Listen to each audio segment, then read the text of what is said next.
Yes. EMI car. ఆహా! ఇప్పుడు సహాయం చేయాలంటే ఒక వ్యక్తికి ఏ టైప్ ఆఫ్ సహాయం చేయాలి? హ్మ్.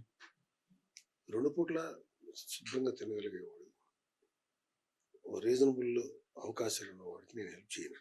హ్మ్. ఔట్ ఆఫ్ చార్జ్ అయిపోతే ఇంకెందుకు లేదనుకున్నప్పుడు ఎంతవరకు చేయాలో అంతవరకు చేస్తాను. హ్మ్. సో మన దేశంలో ఏవండీ ఈఎంఐ కట్టలేకపోతున్నాను, డబ్బులు కావాలండి కార్‌కి. నా ఇంటికి అవసరం లేదు. నువ్వు మామూలుగా ఉండు.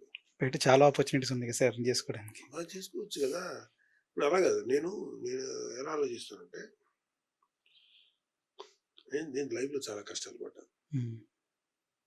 ఎలా ఉంటదంటే కష్టాలు ఉన్నప్పుడు ఈ ప్రపంచం అంతా మనం ఒక్కడే కష్టాలు పడుతున్నట్టు మిగతాదంతా హ్యాపీగా ఉన్నట్టే ఉంటది. హ్మ్. బట్ ప్రతి హ్యూమన్ బీయింగ్‌కి వాడి షేర్ ఆఫ్ కష్టాలు, బాధలుంటాయి. హ్మ్. ఆ టైంలో ప్రతి వాళ్ళకి నన్నెవరు పట్టించుకోవట్లేదు. నేనే హ్మ్. ఎక్కువ అనిపిస్తది. నాకు అవేర్‌నెస్సు చాలా విషయాల్లో నేను దాటగలగటానికి, లేతే ఈ కష్టాలు, ఈ బాధల నుంచి నన్ను నేను సేవ్ చేసుకుంటానికి నాకు ఉపయోగపడింది బుక్స్. అవేర్‌నెస్, హ్మ్. జ్ఞానం పెంచుకోవడానికి నాకు అవన్నీ హెల్ప్ అయినాయి. హ్మ్. ఈ రోజుకి కూడా నా ఆరోగ్యంలో నేను చాలా గట్టిగా ఉండటానికి బాగా నాకు చాలా ఇష్యూస్ ఉన్నాయి. Health issues. హ్మ్. అవన్నీ ఓవర్‌కమ్. దాటుకుంటూ నా ఆరోగ్యాన్ని ఇంకా ఎలా పెంచుకోవాలని చూస్తుంటా. సో, ఈ యెళ్ళే ట్రావెల్‌లో how best I can live అనిపిస్తుంది. నాకు అందుకని చాలా కష్టాలు నేను చూసినప్పుడు అరే! నేను అంత కష్టం నేను లేదు కదా నాకు. Hmm. So, why should I feel? నేను ఎక్కడి దాకా వెళ్తానంటే విక్టర్ ఫ్రాంక్ల్ బుక్ ఒకటుంది. 'Man search for meaning.' Hmm. Second world war టైంలో అడాల్ఫ్ హిట్లర్ కాన్సంట్రేషన్ క్యాంప్‌లో జీవించిన అనేక టెస్టిమోనియల్స్ ఉన్నాయి. కాన్సంట్రేషన్ క్యాంప్‌లో ఎలా బతికారని. హ్మ్. క్షణం క్షణం గండమే. అవును సార్. ఏ క్షణంలో బుల్లెట్ వచ్చి తలలో దిగుద్దో చచ్చిపోతాడో తెలీదు. హ్మ్. రోజుకి 18 గంటలు పనిచేయాలి. హ్మ్. తిండి ఉండేది కాదు. మనుషులు చచ్చిపోయేవాళ్ళు. కొంతమంది అనారోగ్యం చచ్చిపోయేవాళ్ళు. న్యూమోనియా లాంటివి వచ్చింది. హ్మ్. సరైన అవును. కండిషన్. దుమ్ముకి, డస్ట్‌కి.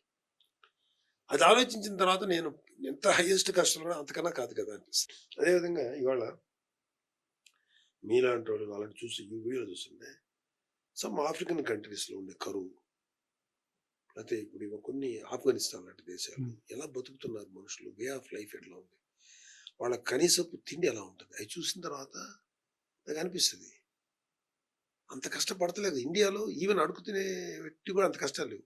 డొక్కలుండిపోయి అలా కూడా ఉండట్లేదు ఆ, ఇక్కడ ఎవరు సోమాలియా ఉండరు. అటు సైడ్ అలా అరే ఎలా ఉందంటే మనం వెళ్ళి ఎవరికన్నా ఫుడ్ పెడదామని ఎవరైనా వెళ్తే అమ్మ అది చికెనా మటనా చెప్పండి, హ్మ్. మరి అది తీసుకోరండి. కరెక్ట్. బెంగర్స్. చాలా మందున్నారు. సో అంత కంఫర్టబుల్ గా బతుకుతున్నాడు. అక్కడ నాకు కష్టం అని ఎవరంటే నచ్చదు. హ్మ్. చాలా కష్టాలు ఉన్నాయి ప్రపంచంలో. మీకు ఒక ఎగ్జాంపుల్ చెప్తాను. మేము కెన్యా వెళ్ళాం. హ్మ్. సమ్ ఆఫ్రికన్ కంట్రీస్ వెళ్ళాం. పిల్లలు వాళ్ళు ఎంత కష్టపడతారంటే మేము ఫుడ్ తీసుకెళ్తుంటే చేతులు చాపి అడిగేవాళ్ళు కెన్యాలో. హ్మ్. సన్నగా అయిపోయి ఉంటారు వాళ్ళు. హ్మ్. ఇప్పటికి సన్నగా ఉంటారు. మోస్ట్ ఆఫ్ దెమ్ అంటే అడవి ప్రాంతం నుంచి వచ్చిన జాతి అంతా. హ్మ్. వాళ్ళని చూస్తే నిజంగా కరువు అక్కడ ఉంది. అది అక్కడ ఇప్పుడు నౌ దే ఆర్ హ్యాపీ. హ్మ్. ఒకప్పుడు అది ఓకే. ఇథియోపియా, ఈ కెన్యా, హ్మ్. టాంజానియా ఇవన్నీ చాలా కష్టాలు పడిన అవును జీవితం. సార్. సో మీరు వాళ్ళ కంటెంట్స్ అది చూడండి ఎక్కువ ఫుడ్ మీద ఉంటాయి. హ్మ్. ఎనీ అవును. కెనియన్, టాంజానియా ఈ సంబంధించిన సినిమాలు చూస్తే ఫుడ్ ఎక్కువ. హ్మ్. బేసిక్ ఫుడ్ మీద ఉంటది వాళ్ళ కంటెంట్ ఎక్కువ. హ్మ్. సో ఆళ్ళంత కష్టం కాదు మన భారతదేశంలో పడుతుంది. కరెక్ట్. మనోళ్ళకి గవర్నమెంట్ ఇచ్చే డబ్బుతోటి హ్మ్. ఒక సామాన్యుడు సుఖంగా బతకచ్చు. హ్మ్. అంత సెంట్రల్ నుంచి, స్టేట్ నుంచి ప్రతి ఒక్క కామన్ మ్యాన్ ఉపయోగపడుతుంది. బట్ హ్మ్. వాట్ అవర్ పీపుల్ ల్యాకింగ్ అంటే లగ్జరీ. దానికోసమే మన వాళ్ళు హ్మ్. చేసే యుద్ధాలు, ఫైట్లు. Yes sir. సో నాకు పర్సనల్‌గా నాకు ఏ లగ్జరీ లేదు. హ్మ్. నేను అందుకని నాకు లైఫ్ చాలా హ్యాపీగా ఉంటుంది. హ్మ్. అందుకని నేను ఎన్ని కష్టాలు అంటే ఎన్ని ఇష్యూస్, కష్టాలన్న మాట కూడా వాడకూడదు యాక్చువల్‌గా. అది అర్హత లేదు నాకు గూడా. ఇబ్బందులొస్తాయి. కానీ కంపారిటివ్‌గా చూసుకుంటే చాలా మంది కన్నా సుఖంగా ఉన్నాం గదా! దేనికి హ్మ్. పడేదేంటి? ఇప్పుడు కాదు బాగా కష్టాలున్నాం. సో, అందుకని నన్ను బయటికి తీసుకొచ్చింది అవేర్‌నెస్, హ్మ్. Knowledge, exposure to the world. So, present ఏం బుక్ చదువుతున్నారు సార్? ప్రెజెంట్ బుక్స్ చదవట్లేదు గానీ హ్మ్. ఎక్కువ ఇలాంటివి చూస్తాను. నేను ప్రస్తుతానికి నాకు బాగా నచ్చిన కంటెంట్ ఇంట్రెస్టింగ్ చూస్తుంది. ఒక జపనీస్ సమురాయ్ హ్మ్. మియామోటో ముసాషి అని తనని తను గెలవడం. వన్ ఆఫ్ ద హ్మ్. Amazing character. ఆయన ఏ బుక్ ఆఫ్ ఫైర్ రింగ్స్ రాశాడు. హ్మ్.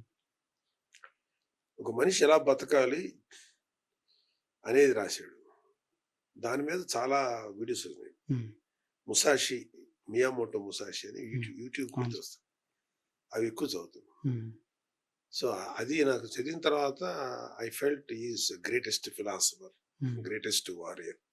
ఇంతకన్నా గొప్పడేవాడు లేడు అనిపిస్తుంది. నో ఐఎమ్ జస్ట్ యాక్చువల్‌గా గ్రేట్ మైండ్ సెట్స్ బిల్డ్ చేస్తాయి సార్ బుక్ రీడింగ్. చాలా చాలా వరకు అనిపిస్తుంది.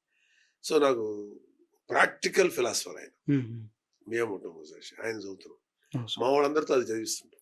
చూడండి, వినండి అని. చదివి అందరికి నచ్చింది నాకు. అంత సూపర్ సార్. గొప్ప వారియర్. హ్మ్. మీకు కూడా దొరికితే చూడండి. Definitely sir. Miyamoto Musashi. దాంట్లో ఒక వన్ ఆఫ్ ది చాలా మంది రాస్తారు. హ్మ్. నేను ఉన్నాయి వీడియోస్. మీరు కొన్ని వీడియోస్ ఎట్లయితే చేశారో అలా హ్మ్. మియామోటో ముసాషి తెలుగు కూడా కొంతమంది చేశారు. హ్మ్. కానీ ఇంగ్లీష్ లో ఉన్నాయి చాలా బాగుంటాయి. హ్మ్. అందులో ముసాషి పాత్ అని ఒకటి ఉంటుంది. హ్మ్. ఒక పర్టికులర్ ఇది అనమాట. అది చదవండి, చాలా బాగా చెప్తాడు. Sure sir. అది ఎలా బతకాలి, హ్మ్. అసలు మనిషి ఎలా ఉండాలి, ఎలా జీవించాలి అనేది అలాంటి హ్మ్. ప్రసంగా చదువుతున్నాను. ఎక్కువ అదే ఫాలో అవుతున్నాను. సో ఇప్పుడు సార్ కిడ్‌తో మీ టైమ్ స్పెండింగ్ ఎలా ఉంటుంది? అంటే ఏమని పిలుస్తారు మీరు రెండు యూజువల్లీ? పూట్ల రెండు పూట్ల పొద్దున సాయంత్రం ఏదో టైంలో కిందకి వస్తాడు, హ్మ్. తీసుకొస్తాడు ఆయన. హ్మ్. మా మిస్సెస్ ఒక నేనైతే 10 నిమిషాలు పోగొంటూ ఉంటాను. పద్మ ఎక్కువసేపు ఉంటుంది. తర్వాత ఇంకా వాళ్ళ నాన్న బాగా చూసుకుంటాడు. అంటే నాకన్నా ఎక్కువ వరుణ్ బాబు మీరు చూసుకుంటాడు. బుచ్చగించినప్పుడు ఒక పెట్ ఇప్పుడు నేమ్ ఉంటది కదా మామూలుగా సార్. ఆడికి మా వాడికి పెట్టిన పేరు వాళ్ళ అమ్మ నాన్న పెట్టింది. మేము సినిమాలో అలా. వాడు వాయుతేజ్ అని పెట్టాడు. హ్మ్. వాయుతేజ్ అంటే ఆంజనేయ స్వామి పేరు. హ్మ్. సో మావాడు అలా పెట్టుకున్నాడు. వరుణ్ తేజ్ కదా అని వాయుతేజ్ కొడుకు పెట్టాడు. హ్మ్. నేనైతే నేను నేను ముద్దుగా నేను వేరే పేరు బాబు మోషే అని పిలుస్తాను. అదేంటంటే అది యాక్చువల్గా ఆనంద్ అని ఒక సినిమా ఉంది. హ్మ్. బాగా చాలా గొప్ప సినిమా. దానిలో అమితాబ్ బచ్చన్ పిలుస్తుంటాడు రాజేష్ హ్మ్. ఖన్నా గారు. హ్మ్. ఏ బాబు మోషే, ఇది జీవన్ బడా హోనా చాహియే లంబే నహీ అంటాడు. అదంటే జీవితం జీవించడం కాదు, అద్భుతంగా హ్మ్. ఉండాలి తప్ప ఎక్కువ కాలం పడతాం కదా అనే కాన్సెప్ట్ లో డాక్టర్ పిలుస్తాడు. ఆ డాక్టర్ని అడ్రస్ చేసేది బాబు మోషే. హ్మ్. అది బెంగాలీ డాక్టర్ అనమాట. హ్మ్. కళ్యాణ్ బాబు ఏం చేశారంటే ఈ ఖుషీలో కామెడీగా పిలుస్తుంటాడు, అరే బాబు మోషే ప్రమోషన్ అని. చేస్తారు. అదేంటంటే కళ్యాణ్ బాబు కూడా బెంగాల్ నుంచి వచ్చినాడు హ్మ్. కదా, హ్మ్. సిద్ధార్థ్ రాయ్. సో ఆ బాబు మోషే హ్మ్. ఆ అలీగారితో క్యారెక్టర్, సీన్ ఆ క్యారెక్టర్ సిద్ధార్థ్ క్యారెక్టర్ ఏమో బెంగాలీ మదర్ ఆంధ్ర ఫాదర్ పుట్టినాడు హ్మ్. యెస్. సబ్జెక్ట్. యెస్. అందుకని రేపు బాబు మోషే అంటాడు. హ్మ్. అదే వాడారు వీళ్ళు. ఆ తర్వాత ఏంటి, నాకు అది నచ్చింది ఆ పేరు. ఎందుకో హ్మ్. వాడికి ఆ పేరు పెట్టుకుని పిలుచుకుంటాను. నేను పర్సనల్ ఇంకెవరు పిలవరండి బాబు ఓకే. మోషే అని. బాబు మోషే అంటే బాబు అంటే ఒక పెద్ద ఆయన హ్మ్. అని బాబు అంటారు హ్మ్. బెంగాలీ. మోషే అంటే బాబు మోషే అంటే ఒక గొప్ప సోల్ ఉన్న వ్యక్తి, హ్మ్. గొప్ప ఆత్మ ఆ, కలిగిన వ్యక్తి అనే హ్మ్. సెన్స్ అనమాట. నాకు ఆ పేరు నచ్చింది, మీనింగ్ కూడా. సో ఆ పేరుతో వాడిని పిలుచుకుంటుంటాను. ఆయన ఎవరు వెళ్ళరు, ఒకడే పిలుస్తున్నాడు. హ్మ్. మిగతా వాళ్ళంతా వాయితేజ్ అని ఏదో పిలుస్తుంటారు. హ్మ్. కానీ నాకు బాగా టైం అంటే ఎక్కువసేపు స్పెండ్ చేయాలి, వాడు ఉండడు ఎక్కువసేపు. అప్పుడే హ్మ్. ఇంక చిన్నవాడే కదా, ఆ! 41 days అయింది. సో హ్మ్. నెమ్మదిగా వాడి గ్రోత్ ని చూసుకుంటే కొంచెం చిన్న ఆనందం ఉంటుంది. వాడితో స్పెండ్ చేసుకోవడం మనసు కొంచెం ప్లెజెంట్ గా ఉంటుంది. బట్ బేసికల్ గా ఎప్పుడు హ్యాపీగా ఉంటాను. హ్మ్. I never be A complaining life పట్ల ఉండదు నాకు. జీవితం పట్ల నాకు ఏ కంప్లైంట్ ఉండదు. Hmm. Happy whatever comes in my life I take it so and who is enjoy your it. Mother's favourite kids? అలాగే ఉండదండి. మా అమ్మకు 5 మంది పిల్లలు మేము. హ్మ్. అన్నయ్య, నేను, కళిమమ్మ, మా పెద్ద చెల్లి, చిన్న చెల్లి. ఎవరి ప్రిఫరెన్స్ ఎవరిది వాళ్ళకే ఉంటుంది. కానీ మా అమ్మగారికి ఉన్న ఏ తల్లికైనా ఎలా ఉంటుందంటే ప్రతి కిడ్కి అమ్మ నాకే ఫేవరెట్ అనుకుంటాడు. అది వెరీ కామన్. హ్మ్. That is a true mother will do. హ్మ్. ప్రతి కిడ్ తోటి ఇండిపెండెంట్ లవ్ పెంచుకుంటుంది తల్లి. హ్మ్. సో ప్రతి కిడ్ అమ్మకి నేను తప్ప ఇంకెవరు సెకండరీ అనిపిస్తుంది. హ్మ్. ఆ విషయంలో మా అమ్మ ప్రతి మదర్కి ఉన్న ఏ టైప్ ఆఫ్ ఇది ఉందో మాకు అంతే. హ్మ్. సో బేసికల్ గా ఏంటంటే మా అన్నయ్య, కళ్యాణ్ బాబు, నేను నేను జోక్స్ వేసి నవ్వించి మమ్మల్ని హ్మ్. కొంచెం సరదాగా ఉంటాను అంతే. మా అమ్మ అనుకుంటుంది నా మాటలకి. సో యూజువల్‌గా కళ్యాణ్ బాబు అన్నయ్య గారు అయితే చాలా రెస్పాన్సిబిలిటీ తీసుకుంటాడు హ్మ్. అమ్మ విషయంలో. మా అన్నయ్య గారు లేకపోయి ఉంటే, అంటే మా అన్నయ్య గనక తీసుకోకపోతే మేము మా అన్నయ్య అంత జాగ్రత్త మేము తీసుకోలేదు. ఎందుకంటే ఆయనకు చాలా సబ్జెక్ట్ ఈ మెడికల్ ఫీల్డ్ లో మంచి నాలెడ్జ్ ఉన్నాడు. హ్మ్. సో మా అమ్మ విషయంలో కానీ మా నాన్న విషయంలో కానీ హెల్త్ విషయంలో అద్భుతమైన కేర్ తీసుకుంటాడు.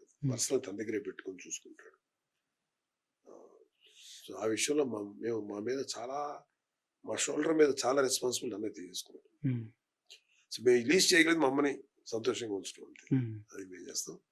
ఒక రకంగా చెప్పాలంటే మా అమ్మకి మోస్ట్ ఫేవరెట్ ఎవరంటే ఇంకా నేను ఏడిపిస్తాను కానీ మా అన్నయ్య అంటే చాలా రెస్పెక్ట్ లవ్.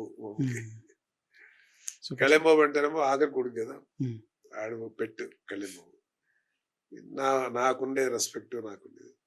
తల్లి ఎప్పుడు చాలా స్ట్రాటజీ ఉంటుంది ప్రతి తల్లికి. ప్రతి బిడ్డతోటి నేనే మా అమ్మకి ఫస్ట్ అనిపించేలా చేస్తుంది. ఏ true mother always do that. యూజువల్గా అంజనీ దగ్గర చాలా బాగా వంటలు చేస్తుంటారు. ఆ టేస్ట్ మీరు ఏమైనా మిస్ అవుతున్నారు డైటరీ కాన్షియస్లోకి వచ్చిన తర్వాత? అప్పుడు ఎందుకు అప్పుడప్పుడు తింటాం కదా. ఆ మా అమ్మగారు చేసే రెసిపీస్ అన్ని కోడళ్ళందరికీ అమ్మమ్మ నేర్పించేసింది. మా వదిన గారు చేస్తారు బాగా, మా పద్మ చేస్తుంది, సో మా చెల్లెళ్ళకి వచ్చు. సో మేము ఎవరైనా మా అమ్మ వంటని త్రూ మై వైఫ్ ద్వారా హ్యాపీగా తింటాం. న్యూట్రిషనల్ వాల్యూస్ ఆ ఫుడ్ చాలా జాగ్రత్తగా తినాలి కూడా, ప్రతి వాళ్ళకి అవసరం కూడా. సో అది ఫాలో అవుతాం. అప్పుడప్పుడు అమ్మ వంటని అన్నీ దగ్గర చేసేట్లో మోస్ట్ ఫేవరెట్ ఏంటి సార్? మాకు చిన్నప్పటి నుంచి మా అమ్మ బిర్యానీ బాగా చేస్తుంది, పొలం and all non veg curries మా అమ్మ బాగా చేస్తుంది, వెజిటేరియన్ కూడా బాగా చేస్తుంది. బట్ మేమందరం చిన్నప్పటి నుంచి నాన్ వెజ్ తిని పెరిగిన వాళ్ళం కాబట్టి ఫస్ట్ ప్రయారిటీ నాకు అదే ఉంటుంది. ఇప్పుడైతే అది లేదు. ఇప్పుడు no I'm okay with vegetarian or non vegetarian, ఏదైనా చల్తాయి హ్యాపీగా. సార్ లైఫ్లో ఈ స్టెప్ తీసుకుని చాలా మంచి పని చేశాను అని అనిపించే థింగ్ ఏంటి సార్? అంటే అదేమి చెప్పలేమండి. ఇప్పుడు అన్లిమిటెడ్ పాసిబిలిటీస్ నెక్స్ట్ మినిట్లో. అకార్డింగ్ మనం చదివే ఉంటారు కదా క్వాంటమ్ ఫిజిక్స్ అని. సో ఒక సెలక్షన్ ఒక పర్టికులర్గా ఇలా వెళ్ళాలనుకున్నప్పుడు దాని తగ్గ ట్రావెల్ చేస్తాం. ఇంకొక నిర్ణయం తీసుకుని ఇంకోలాగా వెళ్ళిపోతుంది. అంటే ఇప్పుడు ఆ లివర్ పిల్లడికి లివర్ అనేది one of the great decision కదా సార్. అట్లా ఏదైనా సంథింగ్ మీ పర్సనల్ ఫేవరెట్ వ్యక్తిగతంగా అయితే నేను తీసుకునే పిల్లల విషయంలో ఇది ఎవరి విషయంలో నేను డెసిషన్ తీసుకోను. నాకు ఆ టైంకి ఏదో ఇస్తే దాని మీద జెన్యున్ గా చేయటం అలవాటు. మళ్ళీ అక్కడ మళ్ళీ మ్యానిపులేషన్ కానీ ఇది చేయను. సో నిజంగా నేను ఒక రకంగా అంత పెద్ద ప్లానింగ్ లేదు నా లైఫ్ లో. అదొక మైనస్ పాయింట్ నాకున్న మైనస్ లో అదొకటి. వెల్ డిజైన్డ్ లైఫ్ కాదు అది. కళ్యాణ్ బాబు కానీ అన్నయ్య కానీ they have very good conviction, very good understanding. ఎలా చేయాలనేది చాలా దూరం ప్లాన్ చేస్తాను. నేను అంత ప్లాన్ చేయను. మా అన్నయ్య మా కళ్యాణ్ బాబు బాగుంటే చాలు అనుకుని వెళ్ళిపోతూ ఉంటాను. బుక్స్ చదవడం కాకుండా మీకున్న హ్యాబిట్ ఏంటి? నాకు మా అమ్మ వచ్చిందండి. మా అమ్మ చిన్నప్పటి నుంచి మా అమ్మగారు ఈ సీరియల్స్ చదివేవాళ్ళు. నాకు మా అమ్మ చదవడం తెప్పించేది, దాంతో స్టార్ట్ చేసాం. అలాగే చిల్డ్రన్స్ సాహిత్యం కానీ, తర్వాత మా అమ్మగారు ఈ ఆంధ్రపత్రికలో ఇచ్చేప్పుడు దాంట్లో పడిన సీరియల్స్ కానీ, అలా మా అమ్మతో ట్రావెల్ చేస్తున్నప్పుడే నేను కూడా చదవడం మొదలెట్టాను. నాతో పాటు మా పెద్ద చెల్లి, నాతో పాటు మా అందరితో పాటు పవన్ కళ్యాణ్ గారు, వీళ్ళకి ఎక్కువ, మా ముగ్గురికి బాగా వచ్చింది. చిన్న చెల్లికి కొంచెం తక్కువే, అతను ఈ చదువులు అట్లా ఉండేది. అన్నయ్య గారికి ఇండస్ట్రీ, ఆయన వేరే గేమ్స్, ఆయన మంచి ప్లేయర్. అంటే చిన్నగా ఆటలాడేవాడు, ఈ నాటకాలు, కళ ఉంటుంది, ఎక్స్ట్రా కరిక్యులర్ యాక్టివిటీస్ బాగుంటాయి. మేము ముగ్గురమే కాస్త చదువులు, అందులో కళ్యాణ్ బాబు అయితే ఇంకా టాప్ మోస్ట్ హై క్వాలిటీ చదువుకున్నాడు. మోర్ దాన్ అకాడమిక్ కంటే కూడా అర్థం చేసుకోవాలి, ఇంటర్నేషనల్ బుక్స్ ఎన్నో చదివాడు, 100,000 బుక్స్ చదివాడు. సార్ ఇప్పుడు మీకు ఏమైనా హాబీస్ ఉన్నాయి సార్ చదవడం కాకుండా? ఏదో అప్పుడప్పుడు కొన్ని పనులు చేస్తుంటాను. పెయింటింగ్ చేద్దాం అనుకుంటాను, ఏదో నేర్చుకోవాలనుకుంటాను, ఏది కంటిన్యూ చేయను. ఇప్పుడు జీవితంలో ఇప్పుడు దాకా కంటిన్యూ చేస్తుంది ఏంటంటే, ఇప్పుడు ఓన్లీ నా హాబీయా, నా ఏదైనా సరే, నా ఎక్సర్సైజ్ రోజుకి ఒక 2.5 గంటలు చేస్తాను ఎక్సర్సైజ్. 3 గంటలు, 1 hour 100% 10,000 అడుగులు వేస్తున్నాను. నాకున్న ఇష్యూస్ ఉన్నాయి, నాకు నీ రీప్లేస్మెంట్ జరిగింది కూడా జరిగింది. అన్నీ ఏంటంటే నేను యాక్టివ్గానే ఉండాలి. Till my death I want to be active.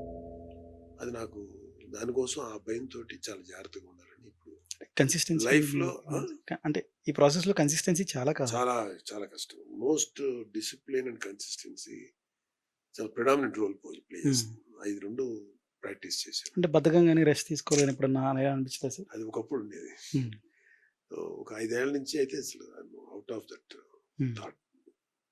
4:00 లేవాలనుకున్నాం, 4:00 లేస్తాం. ఏమి చేయాలి? I do lot of workouts. అంటే మీ షెడ్యూల్‌కి ఏదైనా బుక్ మెయింటైన్ చేస్తారా సార్? ఈవెన్ ఇప్పుడు ఒకప్పుడు పొలిటికల్‌గా మీరు నేను తిరుగుతుంటారు కదా! హ్యాబిట్ ట్రాకర్ ఉండేది. హ్మ్. హ్యాబిట్ ట్రాకర్‌లో అతికిస్తాను క్యాలెండర్. హ్మ్. ఆ రోజు నేను అనుకున్నయన్నీ చేసిన రోజు ఇంట్లో కొడతాను. హ్మ్. అంటే సపోజ్ నేను జిమ్ చేయాలనుకోండి, వాకింగ్ చేయాలి. హ్మ్. ఆ రోజు నేను 5 కిలోమీటర్లు వాక్ చేయాలనుకున్నది టార్గెట్ పెట్టుకున్నాను. హ్మ్. 5 కిలోమీటర్లకి ఆ రోజు చేసిన రోజు ఇంట్లో పెడతాను. హ్మ్. చేయని రోజు ఖాళీ పెడతాను. హ్మ్. సో, ఒక 6 నెలలు వరుసగా చూసుకుంటే అదే చెప్తది. అరే! నువ్వు ఈ రోజులు ఖాళీగా ఉన్నావు, ఈ రోజులు పని చేసావు. దట్స్ హ్మ్. Called habit tracker. అదే. అలాగే అటామిక్ హ్యాబిట్స్ అనే బుక్స్ ఉన్నాయి. హ్మ్. జేమ్స్ క్లియర్ అవును. రాసిన అవన్నీ చదువుతుంటాను. సో, నేను ఇప్పుడైతే ఇక ఎక్సర్సైజ్ గాని, యోగా గాని, ప్రాణాయామం ఇవన్నీ ఎప్పుడు మానేశాను. నా లైఫ్ సోర్స్ అవి. హ్మ్. దాన్ని జాగ్రత్తగా చూసుకుంటాను. అంటే ఉత్తరాంధ్ర సైడ్ మీరు ఫ్రీక్వెంట్‌గా మంత్లీ ఒక 13 డేస్, 14 డేస్ పెట్టుకుంటా అని చెప్పి అన్నారు. Monthly 13 days minimum or 10 days, 10 8 days. To 10 hmm. Days so, ఈ ప్రాసెస్‌లో చాలామంది చాలా చెప్తారు మీకు. చెప్తాను. అన్నీ రైట్ ఆన్ స్పాటే మీకు సాల్వ్ చేయలేరు. చేయలేము. అన్నీ సో, చేయలేము. అలాంటియేమైనా నోట్ చేసి పెట్టుకుంటారా సార్? 100%. హ్మ్. అంటే కొన్ని కొన్ని ఇంపార్టెంటే అప్పుడు నాకు ఒక గవర్నమెంట్ ఇచ్చిన ఆఫీసర్ ఒక ఆయన. హ్మ్. ఆయనకి కొన్ని అప్పచెప్తాను. హ్మ్. ఆయన కొన్ని చేసి ఇదే ప్రోగ్రెస్ ఏంటో చెప్తాడు. ఏదంటే ఇది చేయగలిగాం, ఇది చేయలేదు. ఇది ప్రాక్టికల్‌గా ఇన్ని టెక్నికల్ ఇష్యూస్ హ్మ్. ఉన్నాయి. ఇది చేయగలిగేవి అని చెప్తాడు. హ్మ్. సో, అవన్నీ వదిలేసాను. హ్మ్. ప్రాబ్లమ్ వదలం. హ్మ్. ఎంతో కొంత ముందుకు తీసుకెళ్ళటే ట్రై చేస్తాం. కొన్ని కొన్ని మేము కూడా సాల్వ్ చేయలేనటువంటి టెక్నికల్ గ్లిచెస్ కొన్ని ఉంటాయి. హ్మ్. వేరే విధంగా అంటే అవి కొంచెం స్లో చేసి ప్రాసెస్‌లో పెడతాం. ఇమ్మీడియేట్‌గా ఎన్ని చేయగలుగుతామో అన్ని చేస్తాను. సో, నాకు ఆ మెకానిజం నాకు ప్రభుత్వం వాళ్ళు ఇచ్చారు. Super sir. సో, దాంతో నాకు అతనికి అప్పచెప్తుంటాను. మంచి ఆఫీసర్ ఆయన. హ్మ్. సో, సక్సెస్‌ని ఎలా సెలబ్రేట్ చేసుకుంటారు? నేను సెలబ్రేట్ చేసుకోను సక్సెస్. ఎందుకు sir? Success is part of life కదా! హ్మ్. ఫెయిల్యూర్‌ని బాధ ఒకప్పుడు బాధపడేవాడిని. సక్సెస్ వస్తే పొంగిపోయి. ఇప్పుడు అదేం లేదు. హ్మ్. వచ్చింది అంటే సక్సెస్ మీకు కిక్ ఇవ్వట్లేదా? ఏది కిక్ ఇవ్వదు నాకు. నాకు పొద్దున్న లేసి జిమ్‌కెళ్తేనే కిక్ వస్తది. హ్మ్. ఎక్సర్సైజ్ చేస్తేనే కిక్ వస్తది. అదే ఎంజాయ్ చేస్తాను. హ్మ్. సరదాగా జోక్స్ వేసుకొని ఫ్రెండ్స్‌తో కూర్చుంటాను ఎప్పుడు. హ్మ్. కొంతమంది నాకు ఇష్టమైన వ్యక్తులు. అది హ్మ్. నాకు కిక్ వస్తది. అదేవిధంగా జనాల్లో ఏదన్నా వాళ్ళ సమస్యలు ఏదన్నా డీల్ చేస్తున్నప్పుడు వాళ్ళ ప్రాబ్లమ్ సాల్వ్ చేసినప్పుడు ఒక రకమైన హ్యాపీనెస్ వస్తుంది. హ్మ్. అది నేను ఎంజాయ్ చేస్తాను. అంటే ఈ ప్రాసెస్‌లో సార్, ఈ జర్నీలో ఎప్పుడన్నా నైట్ టైమ్ బెడ్ మీదకి నిద్రపోవడానికెళ్ళినప్పుడు డిస్టర్బ్ చేసిన ఇన్సిడెంట్ ఏదైనా ఉందా? చాలా అరే! ఉంటాయండి. ఇది ఎంతమంది ఎందుకు చేయలేకపోయాం మనం ఉంటాయి. ఏంటి అని? అదొకటే కాదు. లైఫ్‌లో ప్రతి మనిషికి ఏదో కష్టాలుంటాయి, బాధలుంటాయి. హ్మ్. అది చిన్న పెద్ద తేడా ఉండదు. అది అయితే ఆ కష్టానికి ఎలా రియాక్ట్ అవుతావు అనేది ఇంపార్టెంట్ తప్ప, ఒక్కొక్కడు చిన్న కష్టానికే ఆడు తలకిందులైపోతాడు. హ్మ్. కొంతమంది ఎంత పెద్ద కష్టం వచ్చినా భయపడరు. హ్మ్. So, it is your understanding about that issue. Okay. ఇది సాల్వ్ చేయగలిగాం. సాల్వ్ చేద్దాం. సాల్వ్ చేయలేము. కొంతసేపు ఆలోచిస్తాం. మాక్సిమం 24 అవర్స్ ఆలోచిస్తా. హ్మ్. ఒక సొల్యూషన్ దొరుకుతుంది. 48 అవర్స్ ఆలోచిస్తా. దొరకదు. వదిలేస్తా. హ్మ్. కానీ ఇంకే విధంగా సాల్వ్ చేయాలి. సో, కొన్ని కొన్ని సాల్వ్ చేయదగ్గవి చేస్తాం. సో, నిద్ర పట్టకుండా ఉన్న సందర్భాలు చాలా వస్తాయి. హ్మ్. అలాంటప్పుడు మళ్ళీ ఎలా చేయాలి ఏంటి అనేది దానికి ఏదో సొల్యూషన్ దొరుకుతది. హ్మ్. కానీ జీవితం కన్జ్యూమ్ చేసేంత ఇష్యూ వరకు ఏది తీసుకురాను. హ్మ్. వచ్చినా కూడా దాన్ని ఎంటర్‌టైన్ చేయను. హ్మ్. నా life is more valuable than anything on this earth. హ్మ్. ఏ ఇష్యూ కన్నా నా జీవితం చాలా గొప్పది. దాన్ని అది అదేనండి. ఎంచుకుంటాను నేను. Super sir. హ్మ్. సో, సార్ ఇప్పుడు యూజువల్‌గా యంగ్‌స్టర్స్‌ని రిప్రజెంట్ చేస్తూ ఏమన్నా కొన్ని వర్డ్స్ చెప్దాం అనుకుంటున్నారా? అంటే ఇలా ఉంటే బావుంటది కదా లైఫ్‌లో సంథింగ్. ఆ! ఈ యంగ్‌స్టర్స్ విషయంలో ఎలా జీవించాలి? ఎలా బతకాలి? ఎలా ముందుకెళ్ళాలనేది ఇవాళ మనం ఏ యంగ్‌స్టర్‌కి చెప్పక్కర్లేదు. హ్మ్. ఇవాళ ఇన్ఫర్మేషన్ ఏజ్ ఇది. ఏజ్ ఆఫ్ ఇన్ఫర్మేషన్ అంటారు కదా! Yes sir. హ్మ్. సో, ప్రతి వాళ్ళకి జ్ఞానం ఉంది. సెల్ ఫోన్ ఒకటి చాలు. ఎంత నాలెడ్జ్ ఉంది. గెయిన్ చేయొచ్చు. బట్ యూత్‌కి అందరికీ నేను ఎక్కువ వాళ్ళ నుంచి నేను ఎక్స్‌పెక్ట్ చేసేది హెల్త్, ఎగ్జాక్ట్‌లీ అదే ఫిట్‌నెస్. చాలా తక్కువ ఉంది సార్. అదే నువ్వు పోగొట్టుకోవద్దు. హ్మ్. నాకు ఇప్పుడు ఐయామ్ 60+. హ్మ్. నాకు ఒక 25 ఏళ్ల కుర్రోడు యొక్క ఎనర్జీ చూస్తే అబ్బా! హ్మ్. ఈ ఎనర్జీ నాకు ఇప్పుడు లేదు కదా! ఆ ఎనర్జీ ఉంటే నేను ఎంత అచీవ్ చేసేవాడిని. అప్పుడు హ్మ్. చేయలేకపోయానని బాధనిపిస్తుంది. అందుకని I used to want all people around me who are youngster. Hmm. ఒరే బాబు నీకు తెలియదురా నీకున్నటువంటి విలువ, ఉమ్, నీకు ఎట్లాంటి వాల్యుబుల్ రిసోర్స్ ఉందో ఈ ప్రపంచంలో ఎవరికి లేదు, చాలా మందికి లేదు, ఉమ్, అది నీకుంది. వెరీ గుడ్ హెల్త్, ఎటువంటి ఇంపైర్మెంట్ లేదు, శారీరకంగా ఆరోగ్యం బాగుంది. మేబీ నీ దగ్గర డబ్బు లేకపోవచ్చు, మేబీ నీ దగ్గర రిచ్గా బతికే ఇది లేకపోవచ్చు, కానీ హెల్తీగా బతికేటువంటి ఇది ఉంది. Utilise it. అండ్ ఫస్ట్ నేను యంగ్స్టర్స్కి ఎప్పుడైనా చెప్పేది ఏంటంటే take care of your health. Um, దురలవాట్లు చేసుకోకండి, అది చంపేస్తుంది. ఎలా చంపేస్తాడు? నీతో పాటు నీ ఫ్యామిలీ చంపేస్తుంది. ఉమ్, అండ్ అందరు చాలా మందికి ఏం చెప్తుంటారంటే యంగ్స్టర్స్కి your health is more important. If you really love your children you have to be healthy. నువ్వు అనారోగ్యం పాలైపోయి, నువ్వు హాస్పిటల్ పాలైపోయి, ఒక ఏజ్ తర్వాత ఏమన్నా దెబ్బలు, నువ్వు హాస్పిటల్ పాలైపోయి నువ్వు హాస్పిటల్ ట్రీట్మెంట్ తీసుకుంటే నీ భార్య నీ పిల్లలు పిచ్చోళ్ళ రోడ్ల మీద తిరుగుతూ ఉండాలి నీ ఆరోగ్యం కాపాడటం కోసం. సో వాళ్ళకి ఆ పరిస్థితి నువ్వు గురువు కాకూడదని నువ్వు ఆరోగ్యంగా ఉండాలి. నువ్వు ఆరోగ్యంగా ఉంటే నీ పిల్లలు నేను ఫాలో అవుతారు. ఉమ్, మాకు ఒక పర్సనల్గా మేమందరం ఒక సేయింగ్ ఉంటుంది, సడన్ గా మీరు మారిపోండి ఇలా ఉండమంటే ఎవరు ఉండరు. మాకేంటంటే first you have to attain your health. ఎప్పుడైతే మీ ఆరోగ్యం బాగుంటుందో, మీ ఆరోగ్యం బాగున్నప్పుడు మీ మైండ్ హెల్తీగా ఉంటుంది. మీ మైండ్ హెల్తీగా ఉన్నప్పుడు మీరు చేసే ఆలోచనలు, మీరు తీసుకునే చర్యలు, పనులు హెల్తీగా ఉంటాయి. ఉమ్, ఎప్పుడైతే అవి హెల్తీగా ఉన్నాయో వచ్చే అవుట్కమ్ హెల్తీగా ఉంటుంది. ఎగ్జాక్ట్లీ. సో మళ్ళీ ఆ వచ్చే అవుట్కమ్ అగైన్ మళ్ళీ మీరు ఆలోచన హెల్తీగా ఉమ్. ఇవన్నీ ఇది ఒక సర్కిల్. ఆ సర్కిల్ని ఎప్పుడు దాటగలిగారు. అంటే ఒకప్పుడు ఏంటంటే సార్ సిగరెట్స్ ఇలాంటివి ఎక్కువ ఇంపాక్ట్ చేశాయి యంగ్స్టర్స్, సిగరెట్లు, ఇప్పుడు డ్రగ్స్. Drinking, drugs. కానీ ఇప్పుడు ఏమైపోయిందంటే సార్, ఒక iron of the elephant in the room అంటారు కదా సార్, అట్లా చాలా మంది లైఫ్లో లేజినెస్ ఒకటి, lack of sleep, proper diet, ఈ మూడు చాలా పెద్ద రోల్ ప్లే 100% న్యూట్రిషన్ అనేది big role. Lack of sleep is a big role. అందుకనే అంటే ఎలాంటి దురలవాట్లు ఉన్నవాడికైనా ఒకటైతే నిజం ఏంటంటే, ఫస్ట్ మీకు కొన్ని దురలవాట్లు ఇప్పుడు ఉన్న వాళ్ళని నేను కంట్రోల్ చేయలేను, ఎవరిని ఆపలేను. కానీ ఈ దురలవాట్లతో కూడా ఒక మంచి అలవాటు చేసుకోవాలి. ఒకటి గుడ్ హ్యాబిట్. అన్ని దురలవాట్లే కదా, నేను తెలుసు, ప్రతి వాడికి తెలుసు సిగరెట్ మంచిది కాదు, మందు మంచిది కాదు, డ్రగ్స్ మంచిది కాదు, వాట్ ఎవర్ మంచిది కాదు తెలుసు. మనం ఏది మంచి ఏది చెడు ప్రతి మనిషికి జ్ఞానం ఉంటుంది. సో నీకు తెలుసు, అట్లీస్ట్ తెలిసినప్పుడు ఒక మంచి అలవాటు చేసుకో. ఒక అరగంట నడువు, లేకపోతే ఒక యోగా చేయి. ఒక్క మంచి అలవాటు కొన్ని రోజుల తర్వాత మీ దురలవాట్లు ఏవైతున్నాయి అవన్నీ కట్ చేసి నేను మంచి వైపు నడిపిస్తాను. 100% దురలవాట్లతో బతికితే పోతాం, ఎందుకు పని రాకుండా పోతాం.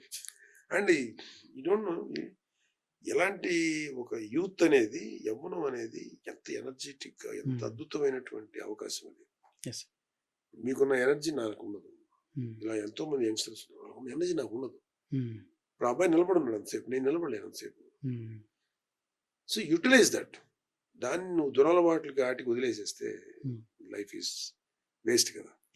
సో ఫస్ట్ హెల్త్ హ్యాబిట్స్ అవి బాగా చేసుకుంటే మాత్రం యంగ్స్టర్స్ అంటే మంచి భవిష్యత్తు ఉంటుంది. వాడికి బాగుంటే దేశానికి ఉపయోగపడతాడు. 100%. That's it, sir. Thank you, Babu. Thank you very much. Thank you, sir. All the best.